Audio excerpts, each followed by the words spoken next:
வணக்கம். மார்ச் 28ஆம் தேதி இன்னைக்கான 2வது பதிவு. பங்குச்சந்தையில் நடந்த சில விஷயங்களை விரைவாக பார்க்கலாம். முக்கியமான தகவல், நான் செபி ரெஜிஸ்டர்ட் அட்வைசர் கிடையாது. நம்ம சேனல்ல இருந்து எப்போதுமே ஸ்டாக் ரெக்கமெண்டேஷன்ஸ் கிடையாது. யூடியூப் சேனல் மட்டும் இல்லைங்க, மற்ற சோஷியல் மீடியா பிளாட்ஃபார்மான இன்ஸ்டாகிராம், வாட்ஸ்அப், டெலிகிராம்ல இருந்து கூட நம்ம ஸ்டாக் ரெக்கமெண்டேஷன்ஸ் வழங்குவதில்லை. மேலும் பணத்தை வாங்கிட்டு எந்த சேவையும் வழங்குவது இல்லை. பல போலியான குரூப் இயங்கிட்டு இருக்கு. தயவு செய்து ஜாகிரதையாக இருங்க. இந்த வீடியோவில் காட்டக்கூடிய அனைத்து கம்பெனிகளும் வெறும் இன்ஃபர்மேஷனல் பர்பஸ்க்காக மட்டுமே முதலீடு செய்யுங்கன்னு சொல்கிற வீடியோ கிடையாது. எந்த ஒரு முதலீட்லையும் ரிஸ்க் இருக்கும். ரிஸ்க் புரியாமல் இன்வெஸ்ட் செய்யாதீங்க. ரிஸ்க் புரியலன்னா தயவு செய்து இன்வெஸ்ட்மெண்ட்டை தவிர்த்துருங்க. நம்ம ருபி டிரைவர் சேனலை ஆதரிக்கிற அனைத்து நல்ல உள்ளங்களுக்கும் நன்றி.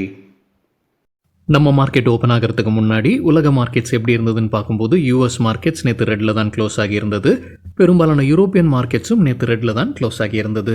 இன்றைக்கி நம்ம மார்க்கெட் ஓப்பன் ஆகிறதுக்கு முன்னாடி ஏஷியன் மார்க்கெட்ஸ் எப்படி இருந்ததுன்னு பார்க்கும்போது பெரும்பாலும் ரெட்டில் தான் ட்ரேட் ஆகிட்டு இருந்தது. குறிப்பாக கிஃப்ட் நிஃப்டி ஃப்ளாட்டாக ட்ரேட் ஆகிட்டு இருந்தது. நம்ம மார்க்கெட் ஓப்பன் ஆகிறதுக்கு முன்னாடி எடுத்த ஸ்க்ரீன்ஷாட் இது. இந்த வீடியோ சேர தருணத்தில் நம்ம மார்க்கெட் குறிப்பாக நிஃப்டி ஃப்ளாட்டாக ட்ரேட் ஆகிட்டு இருக்கு. காலையில் 11:30 மணி அளவில்.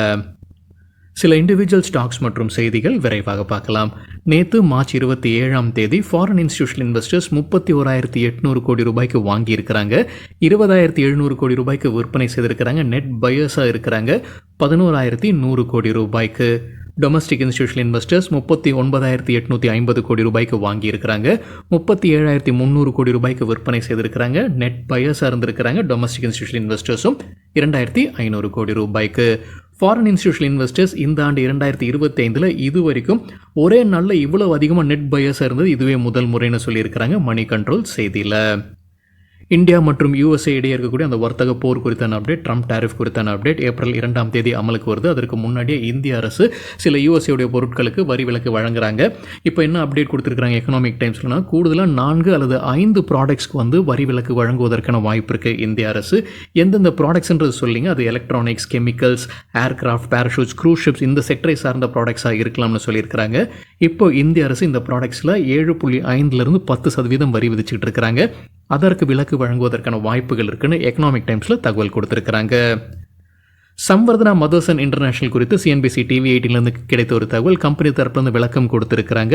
இந்த ட்ரம்ப் வரி போட்டிருக்கிறாரு ஆட்டோ காம்பனன்ட்ஸ் மீது 25% வரி போட்டிருக்கிறார். அந்த செய்தி நம்ம நேற்று பார்த்துருந்தோம். அதனால் சம்வர்தன் மதர்சன் இன்டர்நேஷனலும் ஒரு கம்பெனி பாதிப்படையுன்ற செய்தி நம்ம பார்த்துருந்தோம். இப்போ கம்பெனி தரப்புலேருந்து என்ன விளக்கம் கொடுத்துருக்காங்கன்னா, முதலீட்டாளர்களுடைய ஐயத்தை நீக்குவதற்காக சொல்லியிருக்கிறாங்க.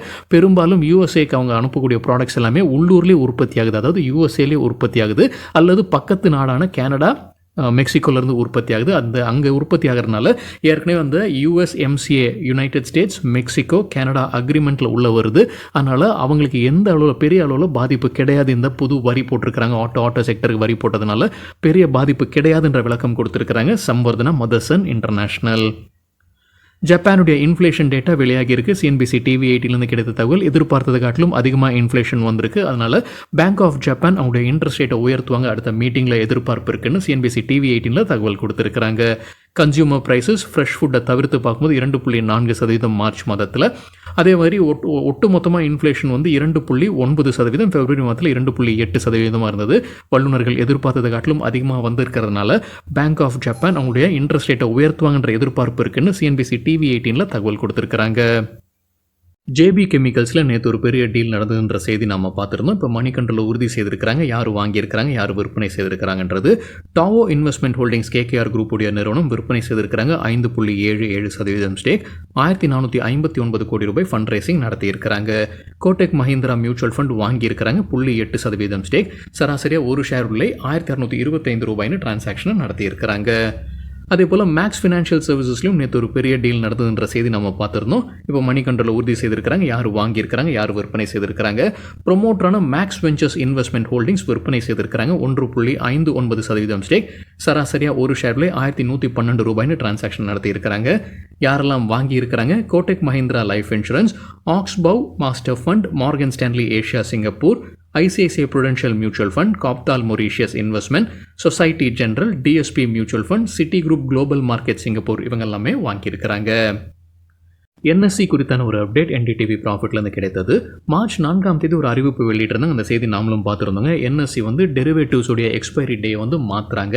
வியாழக்கிழமையாக இருக்கிறது வந்து திங்கக்கிழமையாக மாற்றுறாங்கன்ற அறிவிப்பு மார்ச் 4ஆம் தேதி வெளியிட்டாங்க. ஏப்ரல் 4ஆம் தேதியிலேருந்து அதை அமல்படுத்த போகிறதாக சொல்லியிருந்தாங்க. ஆனால் இப்போ செபி அதற்கு எதிர்ப்பு தெரிவிச்சிருக்கிறாங்க. 2 நாள் தான் அவங்க ஆப்ஷன்ஸாக கொடுத்துருக்காங்க. டியூஸ்டேஸ் அல்லது தேர்ஸ்டேஸ் எக்ஸ்பைரி டேயாக வைங்கன்னு சொல்லியிருக்கிறாங்க. ஸோ என்எஸ்சி வந்து இப்போது திங்கக்கிழமைன்னு சொல்லியிருந்தது வந்து இப்போ காலவரையின்றி அதை ஒத்தி வைப்பதாக சொல்லியிருக்கிறாங்க. தகவல் கிடைத்தது என்டிடிவி ப்ராஃபிட்லேருந்து. பிஎஸ்சி வந்து இன்றைக்கி நல்லா பர்ஃபார்ம் பண்ணியிருக்கிறாங்க. 12% அதிகரித்தது பிஎஸ்சியுடைய ஷேர் ப்ரைஸ். மணி கண்ட்ரோலில் சொல்லியிருக்கிற காரணம் என்னென்னா, செபி இந்த எதிர்ப்பு தெரிவித்த உடனே என்எஸ்சி வந்து காலவரையின்றி அந்த திங்கக்கிழமை எக்ஸ்பைரியை வந்து ஒத்தி வச்சிருக்கிறாங்க. அது பிஎஸ்சிக்கு பாசிட்டிவாக இருந்திருக்கு. ஏன்னா அவங்க திங்கக்கிழமை கொண்டு வந்த அந்த 2 நாட்கள் வந்து அந்த செய்தி வந்து 2 நாட்களில் பிஎஸ்சியுடைய ஷேர் ப்ரைஸ் விழ ஆரம்பித்தது. இப்போ அந்த திங்கக்கிழமைக்கு செபி எதிர்ப்பு தெரிவிச்சிருக்கிறாங்க. 2 நாள் தான் ஆப்ஷன்ஸ் கொடுத்துருக்காங்க, டியூஸ்டேஸ் அல்லது தேர்ஸ்டேஸ்ன்றது. அதனால் பிஎஸ்சி மறுபடியும் அதிகரிச்சிருக்குன்னு மணி கண்ட்ரோலில் அப்டேட் கொடுத்துருக்குறாங்க. என்எஸ்சியுடைய ஐபிஓ குறித்தான அப்டேட் என்டிடிவி ப்ராஃபிட்லேருந்து கிடைத்த ஒரு தகவல். அதுலேயும் சில பிரச்சனைகள் ஏற்பட்டிருக்கு. செபி சில விஷயங்களை மாற்றிட்டு மறுபடியும் தாக்கல் செய்யுங்கன்னு கேட்டுட்டு இருக்காங்க என்எஸ்சி கிட்ட. அதனால் 2 ஆண்டு வரைக்கும் தாமதம் ஆவதற்கான வாய்ப்புகள் இருக்குன்னு என்டிடிவி ப்ராஃபிட்டில் அப்டேட் கொடுத்துருக்குறாங்க. ஐடிசி ஹோட்டல்ஸ் குறித்து சிஎன்பிசி டிவி 18லேருந்து கிடைத்த ஒரு தகவல். மெக்வேரி அவுட் பர்ஃபார்ம் ரேட்டிங் கொடுத்துருக்காங்க. ஐடிசி ஹோட்டல்ஸ்க்கு எதிர்பார்க்குற டார்கெட் $230. நேற்று க்ளோசிங்லேருந்து ஒப்பிடும்போது 18% அதிகரிப்பதற்கான வாய்ப்பு இருக்குது. ஆம்பிட் கேபிட்டலும் ஐடிசி ஹோட்டல்ஸ்க்கு பை ரேட்டிங் தான் கொடுத்துருக்காங்க. எதிர்பார்க்குற டார்கெட் $230. ஜெஃப்ரிஸுடைய கிறிஸ்வுட் பிரபல இன்வெஸ்டர் அவருடைய போர்ட்ஃபோலியோவில் சில மாற்றங்கள் கொண்டு வந்திருக்கிறாரு. தகவல் கிடைத்தது மணி கண்ட்ரோல்லேருந்து. அவர் ரிலையன்ஸ் இண்டஸ்ட்ரீஸுடைய ஸ்டேக்கை அதிகரிச்சிருக்கிறாரு அவருடைய இந்தியா போர்ட்ஃபோலியோவில். அதே போல் டிஎல்எஃப் மேக்ரோடெக் போன்ற ரியல் எஸ்டேட் ஸ்டாக்ஸ்லையும் அவருடைய ஸ்டேக்கை உயர்த்துறாரு. Asia ex Japan long only போர்ட்ஃபோலியோவில். காட்ரேஜ் ப்ராப்பர்ட்டிஸை அந்த போர்ட்ஃபோலியோலேருந்து அவர் நீக்கி இருக்கிறாரு. அதே போல் MakeMyTrip NYSE New York stock எக்ஸ்சேஞ்சில் ரிஜிஸ்டர் இருக்கக்கூடிய மேக் மை ட்ரிப் வந்து உள்ளே கொண்டு வராரு. ஆக்சிஸ் பேங்கை வெளியெடுக்கிறாரு. இந்த மேக் மை ட்ரிப் வந்து கோல்ட்மேன் சாக்ஸ் அவங்களுக்கு பிடித்த ஸ்டாக்ஸுடைய பட்டியலில் இந்த ஸ்டாக்கும் இடம் பிடித்தது அப்படின்றது குறிப்பிடத்தக்கது. காட்ரேஜ் ப்ராப்பர்ட்டிஸ் குறித்து சிஎன்பிசி டிவி 18லேருந்து கிடைத்த ஒரு தகவல். அவங்க குருகிராம் ப்ராஜெக்டை அறிமுகம் செய்தவுடன் 90 வீடுகளை அவங்க விற்பனை செய்திருக்கிறாங்க. அது வழியாக 1000 கோடி ரூபாய் வருவாய் கிடைத்திருப்பதாக சொல்லியிருக்கிறாங்க காட்ரேஜ் ப்ராப்பர்ட்டிஸ். பிஇஎல் தரப்புல அப்டேட் இருக்குது. உங்களுக்கு புதிதாக கிடைத்த ஆர்டர்ஸ் மார்ச் 12க்கு பிறகு கிடைத்த புதிய ஆர்டர்ஸ் 1385 கோடி ரூபாய். இப்போ நடப்பு நிதியாண்டுடைய ஒட்டுமொத்த ஆர்டர்ஸுடைய மதிப்பு 18,415 கோடி ரூபாய். நார்த் ஈஸ்டர்ன் கேரிங் கார்பரேஷன் இன்னைக்கு இன்ட்ராடேல 16% அதிகரித்தது. கம்பெனி தரப்புல ஒரு அப்டேட் கொடுத்துருக்காங்க. டாடா ஸ்டீல் கிட்ட இருந்து ஒரு ஆர்டர் கிடைச்சிருக்கு 5 ஆண்டிற்கான கான்ட்ராக்ட். இது ஒரு காரணமாக இருந்திருக்கலாம் இன்னைக்கு இன்ட்ராடேல 16% அதிகரித்ததற்கு. ஃபோர்ஸ் மோட்டர்ஸ் குறித்து நேற்று இன்னைக்கு காலையில் வீடியோ நம்ம செய்தி பார்த்துருந்தோங்க. டிஃபென்ஸ் கிட்ட தான் உங்களுக்கு ஒரு கான்ட்ராக்ட் கிடைக்குதுன்னு. அதற்கான ரியாக்ஷனாக இன்னைக்கு 7% அதிகரிச்சிருக்குன்னு எக்கனாமிக் டைம்ஸில் அப்டேட் கொடுத்துருக்காங்க. ஜென் டெக்னாலஜிஸ் குறித்தும் நம்ம காலையில் வீடியோவில் செய்தி பார்த்துருந்தோம். டிஃபென்ஸ் மினிஸ்ட்ரி கிட்ட இருந்து உங்களுக்கு 150 கோடி ரூபாய்க்கான ஆர்டர் கிடைச்சிருக்கு. அது ஒரு காரணமாக எக்கனாமிக் டைம்ஸில் சொல்லியிருக்கிறாங்க. இன்னைக்கு ஜென் டெக்னாலஜிஸ் 4% அதிகரித்ததற்கு. எஸ்பிஐ கார்ட்ஸுக்கு Motilal Oswal financial services buy rating கொடுத்துருக்காங்க. எதிர்பார்க்குற டார்கெட் $910. அவங்க சொல்லியிருக்கிற காரணம் என்னென்னா, வீக்லி பேசிஸில் pole and flag pattern break out நடந்திருப்பதாக சொல்லியிருக்கிறாங்க. ஃப்ளாக் பேட்டர்ன் குறித்து நம்ம வேறொரு வீடியோவில் டீட்டெயில்டாக பேசியிருக்கோம். அந்த வீடியோட லிங்க் இந்த வீடியோட டிஸ்கிரிப்ஷனில் இருக்குது. ஜாகல் ப்ரீபெய்ட் ஓஷன் சர்வீசஸ் குறித்து மணி கண்ட்ரோல்லேருந்து கிடைத்த ஒரு தகவல். அவங்க வந்து புது முதலீடு செய்கிறாங்க. எஃப்இஆர் சாஃப்ட்டில் 45% ஸ்டேக்கை வாங்குறாங்க. ஆல்ரெடி எக்ஸிஸ்டிங் ஷேர் ஹோல்டர்ஸ் கிட்ட இருந்து வாங்குறாங்க 36.72 கோடி ரூபாய்க்கு. ஸ்ரீ சிமெண்ட்டுக்கு நொமுரா ரேட்டிங்கை அப்கிரேட் பண்ணியிருக்கிறாங்க. நியூட்ரலேருந்து பையாக உயர்த்தி இருக்கிறாங்க. டார்கெட் ப்ரைஸும் உயர்த்தி இருக்கிறாங்க. 28,000 ரூபாயிலிருந்து 34,000 ரூபாயாக உயர்த்தி இருக்கிறாங்க. நேற்று க்ளோசிங்லேருந்து ஒப்பிடும்போது 11.6% அதிகரிப்பதற்கான வாய்ப்பு இருக்குது. சிஎன்பிசி டிவி 8லேருந்து கிடைத்த ஒரு தகவல் ஸ்ரீ சிமெண்ட் குறித்து. 42 அனலிஸ்ட் ஸ்ரீ சிமெண்ட்டுக்கு கவரேஜ் கொடுத்துருக்காங்க. அதில் 15 பேர் பை ரேட்டிங்கும் 19 பேர் ஹோல்டர் ரேட்டிங்கும் 8 பேர் செல் ரேட்டிங் வழங்கியிருக்கிறாங்க. சாந்தார் டெக்னாலஜிஸ் தரப்புல அப்டேட் இருக்குது. ஒரு ஜாயிண்ட் வெஞ்சர்லேருந்து அவங்க வெளியேறாங்க. ஜின்யாங் சாந்தார் மெக்ட்ரானிக்ஸ் என்ற ஜாயிண்ட் வெஞ்சர்லேருந்து வெளியேறாங்க. யாருக்கு விற்பனை செய்கிறாங்கன்னா, சவுத் கொரியன் நிறுவனமான ஜின்யாங் எலக்ட்ரோ மெக்கானிக்ஸ்க்கு தான் அவங்க அந்த ஸ்டேக்கை விற்பனை செய்கிறாங்க. சாந்தார் டெக்னாலஜிஸ். பிஇஎம்எல் குறித்து மணி கண்ட்ரோல்லேருந்து கிடைத்த ஒரு தகவல். மோத்திலால் ஓஸ்வால் மியூச்சுவல் ஃபண்ட் பிஇஎம்எலுடைய ஷேர்ஸை வாங்கியிருக்கிறாங்க. 2.67 லட்சம் ஈக்விட்டி ஷேர்ஸ். சராசரியாக ஒரு ஷேர் விலை $3,048.30 டிரான்சாக்ஷன் நடத்தியிருக்கிறாங்க. ப்ளூ ஸ்டார் குறித்து என்டிடிவி ப்ராஃபிட்லேருந்து கிடைத்த ஒரு தகவல், கம்பெனியுடைய மேனேஜ்மெண்ட் பேட்டி கொடுத்துருக்காங்க. அதுலேருந்து கிடைத்த சில தகவல், அவங்க ஏசியோட விலையை உயர்த்த இருக்கிறாங்க. ஏப்ரல் மாதத்தில் 4% உயர்த்துவதற்கான வாய்ப்பு இருக்குது. இதற்கு முன்னாடி பிப்ரவரி மாதத்தில் விலையை உயர்த்தி இருந்திருக்கிறாங்க 3-4%. இப்போ ஏப்ரல் மாதத்தில் 4-5% உயர்த்துறாங்க. சொல்லியிருக்கிற முக்கிய காரணம் இன்புட் காஸ்ட் அதிகரிக்குது அப்படின்றதான் சொல்லியிருக்கிறாங்க. காப்பர் ஸ்டீல் விலை உயர்வதற்கான வாய்ப்பு இருக்குது. ஏன்னா ட்ரம்ப் டேரிஃப் வருது. அதே போல் வாலட்டைலாக இருக்குது மார்க்கெட், ஃபினான்ஷியல் மார்க்கெட், அதுவும் ஒரு காரணமாக சொல்லியிருந்திருக்கிறாங்க. இந்த ஆண்டு 15 லட்சம் ஏசியை விற்பனை செய்வது இலக்காக வைத்திருக்கிறாங்க ப்ளூ ஸ்டார். அதாவது அவங்களுடைய வளர்ச்சி 50% இருக்கும்ன்ற எதிர்பார்ப்பு. அவங்க ரூம் ஏசியுடைய மார்க்கெட் ஷேர் கைடன்ஸ் கொடுத்திருக்கிறாங்க. 2026 நிதியாண்டில் 14.3% மார்க்கெட் ஷேரும், நிதியாண்டு 2027 15% மார்க்கெட் ஷேரும் எட்டப்படும்ன்ற மாதிரி அவங்க கைடன்ஸ் கொடுத்திருக்கிறாங்க. முன்ன அவங்க சொல்லியிருந்த கைடன்ஸில் இந்த ஆண்டு, அதாவது மார்ச் 2025 15% மார்க்கெட் ஷேரை எட்டப்படும் சொல்லியிருந்தாங்க. ஸோ இப்போ ரிவிஷன் பண்ணியிருக்கிறாங்க. அந்த 15% இப்போ 2027 எட்டப்படும்னு சொல்லியிருக்கிறாங்க. ப்ளூ ஸ்டார் தகவல் கிடைத்தது என்டிடிவி ப்ராஃபிட்லேருந்து. ஐடியா ஃபோர்ஜ் டெக்னாலஜி குறித்து மணி கண்ட்ரோல்லேருந்து கிடைத்த ஒரு தகவல், மோதிலால் ஓஸ்வால் மியூச்சுவல் ஃபண்ட் விற்பனை செய்திருக்கிறாங்க ஷேர்ஸ், 3 லட்சம் ஈக்விட்டி ஷேர்ஸ். சராசரியாக ஒரு ஷேர்லேயே $344.30 டிரான்சாக்ஷனை நடத்தியிருக்கிறாங்க. ஜூபிலண்ட் ஃபுட் ஒர்க்ஸ் குறித்து மணி கண்ட்ரோல்லேருந்து கிடைத்த தகவல், இந்தியாவில் டாமினோஸ் பிஸா நடத்தக்கூடிய நிறுவனம். அவங்க கூடுதலாக 1000 ஸ்டோர்ஸை சேர்க்க இருக்கிறாங்க. அடுத்த 3 ஆண்டுகள் என்ற இலக்கு வைத்திருக்கிறாங்க. இப்போ 2000 கடைகள் இருக்குது. 3 ஆண்டில் மேலும் ஒரு 1000 கடையை சேர்க்க வேண்டும் என்ற இலக்கு வைத்திருப்பதாக மணி கண்ட்ரோலில் தகவல் கொடுத்துருக்குறாங்க. சில ஐடி ஸ்டாக்ஸ்க்கு கோல்ட்மேன் சாக்ஸ் அவங்களுடைய ரேட்டிங் மற்றும் டார்கெட் கொடுத்துருக்காங்க. எல்டிஐ மைண்ட்ரிக்கு அவங்களுடைய ரேட்டிங்கை டவுன்கிரேட் பண்ணியிருக்காங்க. டவுன்கிரேடுக்கு பிறகு நியூட்ரல். டார்கெட் ப்ரைஸும் குறைச்சிருக்கிறாங்க. 6570 4500 குறைச்சிருக்கிறாங்க. டாடா கன்சல்டன்சி சர்வீசஸ்க்கு பை ரேட்டிங் டார்கெட் 4230, முன்ன சொல்லியிருந்தது 4550. இன்ஃபோசிஸ்க்கு பை ரேட்டிங் எதிர்பார்க்குற டார்கெட் 1790, முன்ன சொல்லியிருந்தது 2100.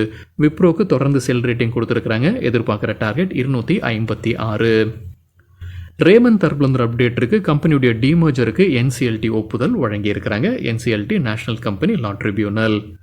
சிஎன்ட் டிஎல்எம் கம்பெனி குறித்து மணி கண்ட்ரோல்லேருந்து கிடைத்த ஒரு தகவல், மோதிலால் ஓஸ்வால் மியூச்சுவல் ஃபண்ட் ஷேர்ஸை வாங்கியிருக்கிறாங்க. 5.3 லட்சம் ஈக்விட்டி ஷேர்ஸ். சராசரியாக ஒரு ஷேர்லேயே $436.09. என்ஹெச்பிசிக்கு CLSA high conviction outperform rating கொடுத்துருக்குறாங்க. எதிர்பார்க்குற டார்கெட் 117, 44% அதிகரிப்பதற்கான வாய்ப்பு இருக்குது. அல்ட்ராடெக் சிமெண்ட் குறித்து என்டிடிவி ப்ராஃபிட்லேருந்து கிடைத்த ஒரு தகவல், அவங்களுடைய உற்பத்தி திறனை அதிகரிக்கிறாங்க. எந்தெந்த இடங்கள்ன்றது சொல்லியிருக்கிறாங்க. மத்திய பிரதேஷ், மகாராஷ்டிரா, வெஸ்ட் பெங்கால், லக்னோவில் அவங்களுடைய உற்பத்தி திறனை அதிகரிக்கிறாங்க UltraTech cement. Bharat global developers குறித்து என்டிடிவி ப்ராஃபிட்லேருந்து கிடைத்த ஒரு தகவல், சில தினங்களுக்கு முன்னாடி இந்த ஸ்டாக் செய்தியில் இருந்ததுங்க. இப்போ இது ட்ரேடிங்கை நிறுத்தி வைத்திருக்கிறாங்கன்னு நினைக்கிறேன். ஸ்டாக் எக்ஸ்சேஞ்சிலேருந்து சில குற்றச்சாட்டு எழுந்திருக்கு. இப்போ செபி அந்த குற்றச்சாட்டுகள் எல்லாத்தையும் உறுதி செய்திருக்கிறாங்க. அந்த கன்ஃபர்மேட்டரி ஆர்டர் அனுப்பியிருக்கிறாங்கன்ற தகவல் என்டிடிவி ப்ராஃபிட்டில் கொடுத்துருக்காங்க. பாரத் குளோபல் டெவலப்பர்ஸும் அது உறுதி செய்திருக்கிறாங்க. செபி கன்ஃபர்மேட்டரி ஆர்டர் அனுப்பியிருக்கிறாங்க. தீவிர விசாரணை செய்து வருவதாகவும் சொல்லியிருக்கிறாங்க. ஜூன் 30 வரைக்கும் அந்த விசாரணை போகுன்ற எதிர்பார்ப்பு இப்போ இருக்குது. என்னென்ன குற்றச்சாட்டு இருந்ததுன்னா, அவங்க தவறான செய்திகளை வெளியிட்டிருக்கிறாங்க, தவறான தகவலை வெளியிட்டிருக்கிறாங்க கம்பெனி. அது வழியாக முதலீட்டாளர்கள் உள்ளே வந்திருக்கிறாங்க, ஷேர்ஸை வாங்கியிருக்கிறாங்க. அது ஒரு முக்கிய குற்றச்சாட்டாக சொல்லியிருக்கிறாங்க. டிசம்பர் கடந்த ஆண்டில் தான் இந்த குற்றச்சாட்டு வெளியானது. இப்போ அந்த கன்ஃபர்மேட்டரி ஆர்டர் செபி அனுப்பியிருக்கிறாங்க. டீட்டெயில்டான விசாரணை நடந்து வந்துகிட்டு இருக்கு. அவங்க செய்திருக்கிற சில தவறுகள் என்ன, அந்த குற்றச்சாட்டு என்னன்னா, அவங்க சில ஆர்டர்ஸ் எல்லாம் கிடைச்சிருக்குன்னு தவறாக சொல்லியிருக்கிறாங்க. சில பெரிய பெரிய நிறுவனங்கள் கிட்ட இருந்து ஆர்டர்ஸ் கிடைச்சிருக்குன்னு சொல்லியிருக்கிறாங்க. எந்தெந்த நிறுவனங்களோட பேரை பயன்படுத்தி இருக்கிறாங்கன்னா, டாடா குரூப்புடைய பேர் பயன்படுத்தி இருக்கிறாங்க, ரிலையன்ஸ் இண்டஸ்ட்ரீஸ், யூபிஎல், மெக்கெயின் குரூப்புடைய பெயர்கள்லாம் பயன்படுத்தி ஆர்டர்ஸ் வந்திருக்குன்னு தவறான செய்திகளை வெளியிட்டிருப்பதாகத்தான் குற்றச்சாட்டு. அதில் கன்ஃபர்மேட்டரி ஆர்டர் செபி இப்போ கொடுத்துருக்காங்க. டீட்டெயில்டான இன்வெஸ்டிகேஷன் போய்கிட்டு இருக்கு. ஜூன் 30 அதற்கான தீர்வு வெளியாகும்ன்ற எதிர்பார்ப்பு இருக்குன்னு என்டிடிவி ப்ராஃபிட்ல அப்டேட் கொடுத்துருக்காங்க. இந்த கம்பெனியுடைய ஷேர்ஸ் இப்போதைக்கு ட்ரேடிங்லேருந்து நிறுத்தி வைத்திருக்காங்கன்றது என்னுடைய புரிதல். இன்னொரு முறை சரிபார்க்க வேண்டும். சரிங்க, இதுதான் சில விஷயங்கள் என்னுடைய பார்வைக்கு எட்டியது. நன்றி, வணக்கம்.